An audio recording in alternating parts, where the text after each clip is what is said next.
Congratulations! Humanity has officially mastered the art of doing things the dumbest way possible, and then repeating it daily like it's a tradition.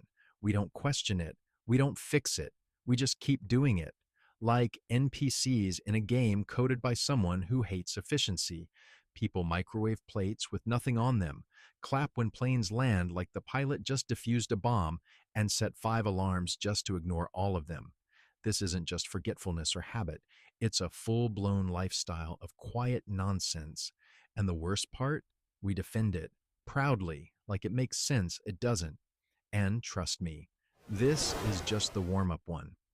I love how we all collectively decided that setting multiple alarms in the morning somehow makes us more responsible, when in reality, it just turns waking up into a psychological horror series.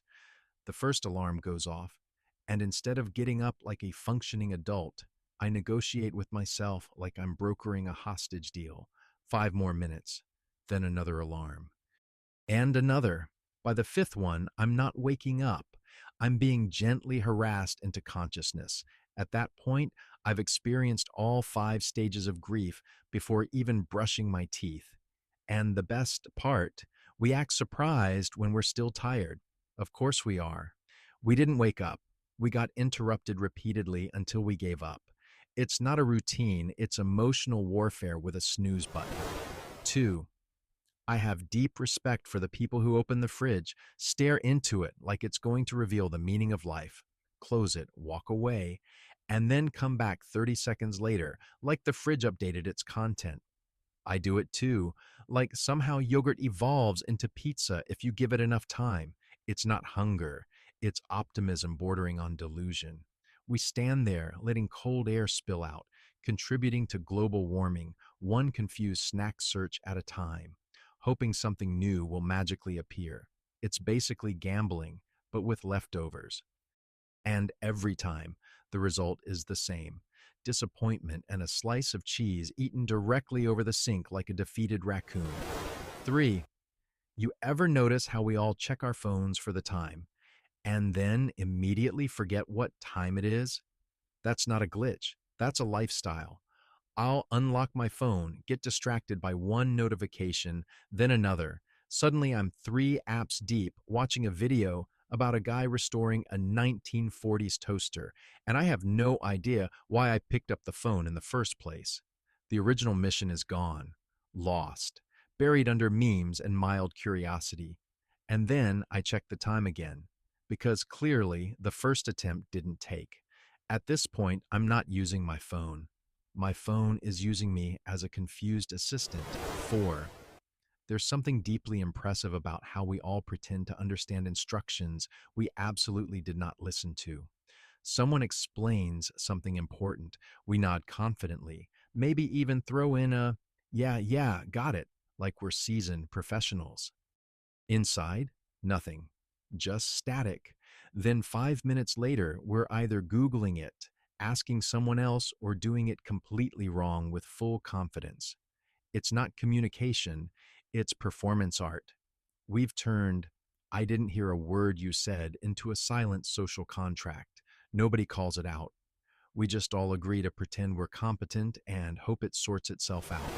5. I'm fascinated by how we'll hold a remote control and press the same button harder when it doesn't work. Like the remote just needed a little intimidation. The batteries are dead. The device isn't responding. But instead of fixing the problem, we escalate. Press harder, press again. Maybe angle it differently, like we're trying to connect to a satellite in space. At some point, you're basically threatening the remote like, "Don't make me get up." It's pure denial. We know it's not going to work, but we try anyway because getting new batteries feels like a life decision. 6. I admire how we all pretend to read terms and conditions like responsible citizens, when in reality, we scroll straight to the bottom and click agree like we're speedrunning our own privacy invasion. Nobody reads that stuff. It could say, "We now own your house and one childhood memory," and we'd still hit accept just to download a flashlight app. It's not consent, it's surrender. We've collectively decided convenience is more important than knowing what we just signed away.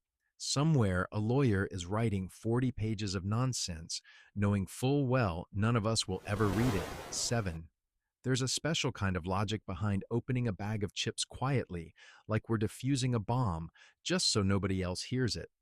Suddenly, I'm a stealth operative.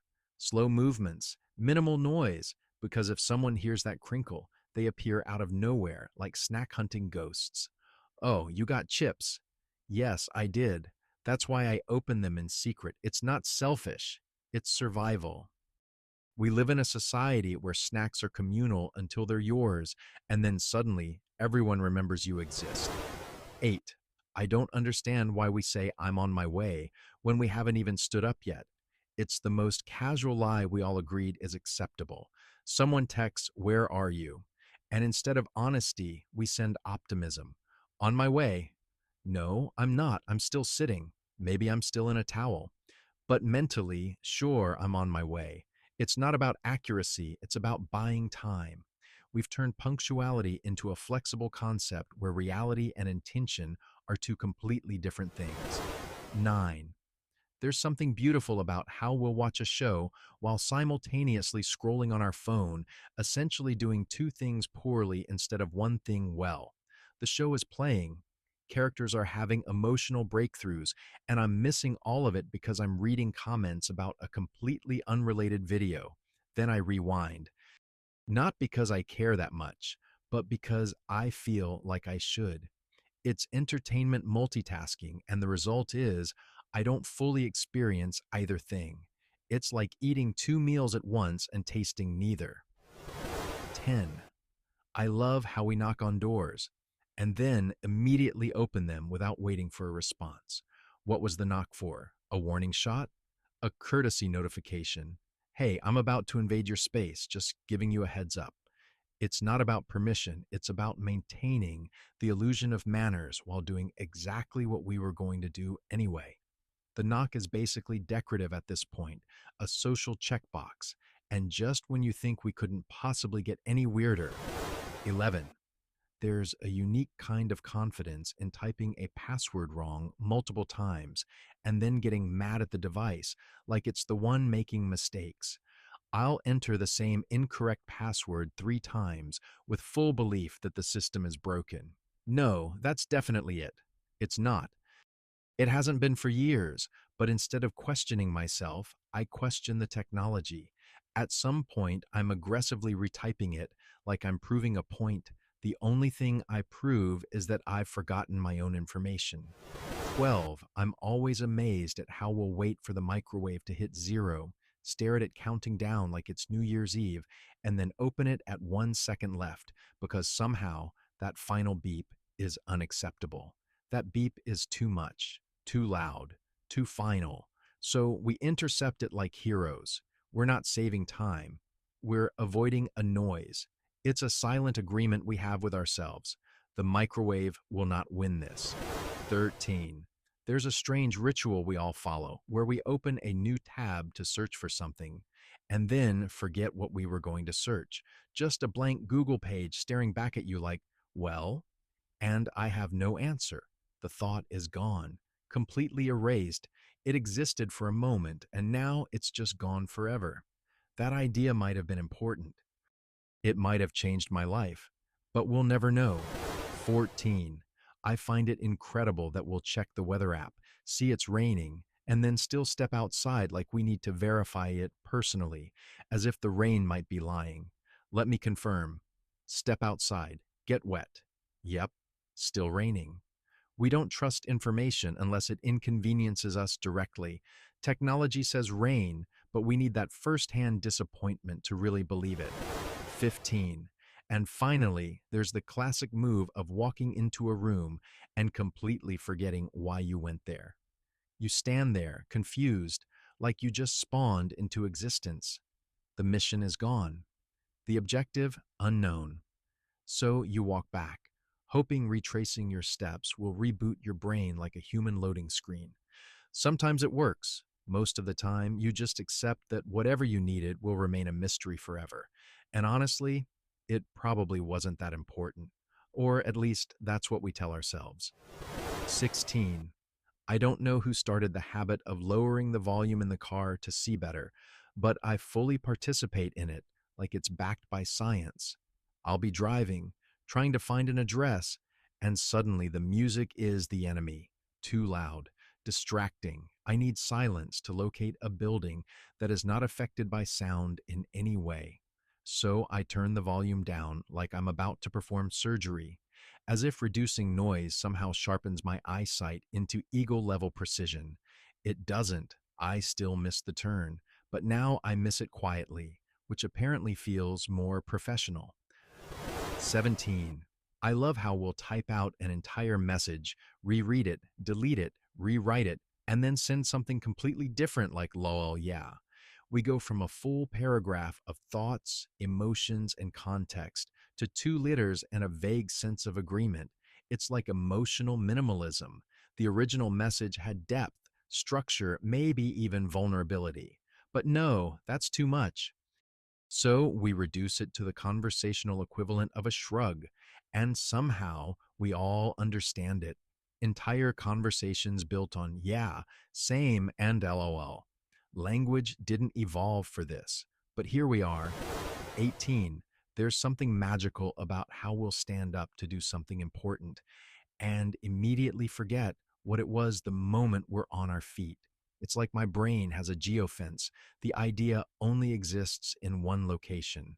The second I cross that invisible boundary, it's gone, completely erased. I'll stand there, staring into space like I just disconnected from the server. Then I sit back down, and suddenly it comes back.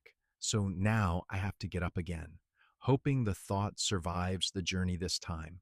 It's less of a memory issue and more of a poorly designed loading system. 19. I find it fascinating that we'll apologize to inanimate objects like we've offended them personally. I bump into a chair. Sorry. Drop my phone. Oh, my bad. Bad to who? The table? The floor? What kind of emotional relationship have we developed with furniture where we feel the need to maintain politeness? And yet, actual people will walk straight into them and act like it was a mutual collision. Chairs get apologies. Humans get eye contact avoidance. We've completely reversed the hierarchy of social respect. 20. I'm always impressed by how we'll hold the elevator button down like we're personally helping it arrive faster. Press once, not enough. We press it multiple times, sometimes with increasing intensity, like the button is going to respond to urgency. It doesn't, it's not a gas pedal. The elevator has already been notified.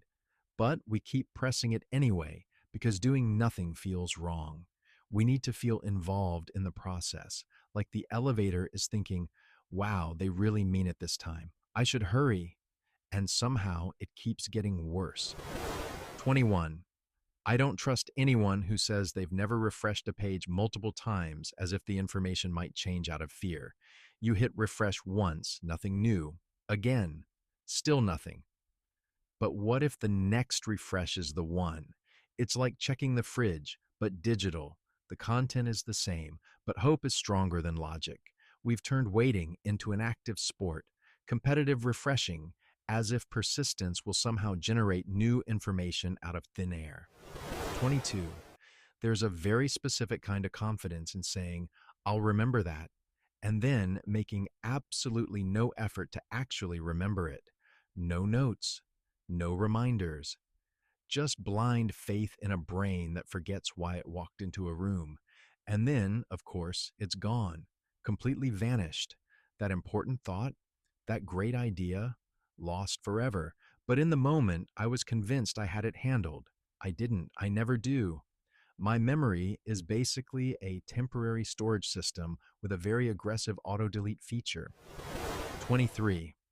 I admire how we'll rewatch the same scene in a movie because we missed it, and then miss it again because we're thinking about the fact that we missed it the first time. Now we've watched it twice and still have no idea what happened. At this point, we're not even trying to understand the plot. We're just stuck in a loop of confusion. Eventually, we give up and pretend we got it. Yeah, that makes sense. It doesn't, but admitting that feels like too much work. 24. I love the universal experience of putting something in a safe place and then never seeing it again. That item is gone. It has entered another dimension. The logic was solid at the time. I'll put it here so I don't lose it. And that's exactly what happens. It's so safe, even I can't access it. Weeks later, I find it randomly and have no memory of placing it there. It's like past me set a trap for future me, and I walked right into it. 25. There's something deeply unnecessary about how we'll read a message, not reply, and then panic hours later thinking it's now too late to respond. So instead of replying late, we just never reply, as if that's somehow better. The logic is incredible. I didn't answer in time, so now I'll just disappear entirely. We've turned minor delays into full social disappearances, entire conversations lost because we couldn't send a slightly delayed, sorry, just saw this. 26. I'm fascinated by how we'll walk faster when someone is behind us, even if they're not actually chasing us. Suddenly it's a race. I don't know the rules, but I feel the pressure. I can't let them catch up. Why? No idea, but my pace increases like I'm being timed. And if they walk faster too, now it's competitive. Two strangers silently speedwalking for no reason other than shared awkwardness. It's not survival, it's social anxiety cardio. 27. I love how we'll check our pockets multiple times before leaving the house phone, keys, wallet, and then immediately doubt ourselves after two steps. Wait, do I have everything?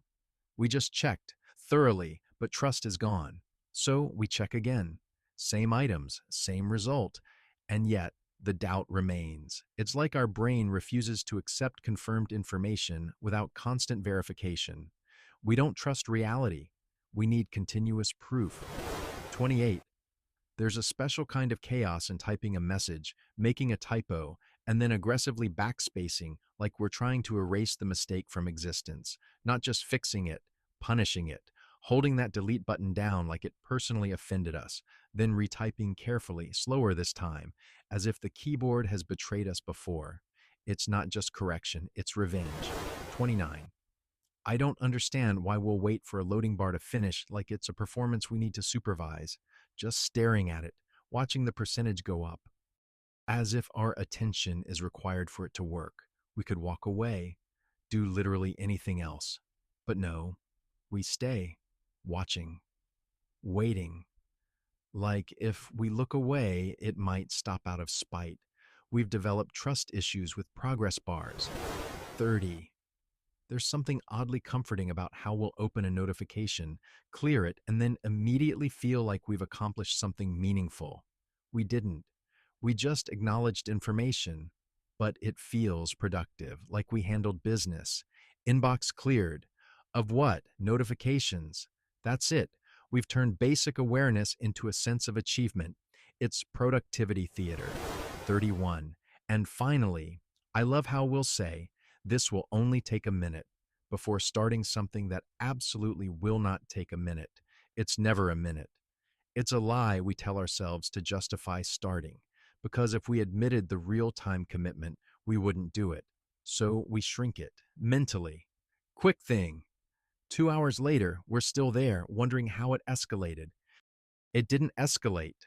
We just underestimated it on purpose. And deep down, we knew it the whole time. So, yeah, we've basically built an entire daily routine out of tiny, irrational decisions, and then act surprised when nothing makes sense. Honestly, it's impressive in the worst possible way. Now I need to know which one of these deserves a lifetime ban from human behavior, and what completely ridiculous habit did we miss? Drop it in the comments, argue about it like experts, and if you're still doing half of these, go ahead and like and subscribe. You're clearly one of us.